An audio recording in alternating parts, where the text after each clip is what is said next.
Great AI starts with raw data.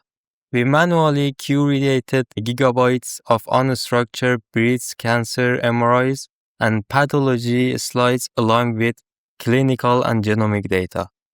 We initially wanted to use massive Pathology Foundation model, but strict hardware limitations made that impossible. We had to be smarter, not just bigger. So we built a highly optimized custom architecture. We utilized MedSig, our vision encoder, to process the images, keeping its weights frozen. Then we engineered custom MLP projectors. These projectors mathematically translate the high-dimensional vision embeddings from MedSig directly into latent space of our cognitive engine, which is MedGemma 4 billion. To teach MedGemma the extreme complexities of precision oncology, we use knowledge distillation. Gemini 2.5 Flash and Gemini 3 Pro acted as our professors, generating gold standard clinical reasoning.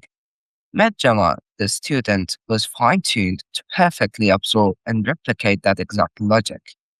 To survive out of memory limits, we used aggressive QLoRa and bfloat 16. But our biggest technical flex is the custom head wrapper. We mathematically sliced off the visual tokens before calculating the cross-entropy loss. MedGemma is penalized strictly for its text generation, making the multi-modal training incredibly stable and memory efficient. Finally, we monitored the loss curve.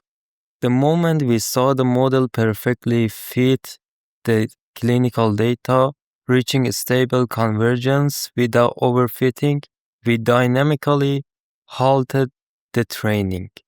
We maximized its oncological reasoning while preserving MedGemma's foundation model syntax.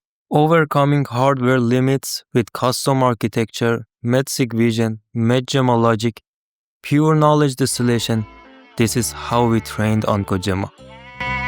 I'm like a top prospect, then went straight to league. Really wanna, but I know she'll never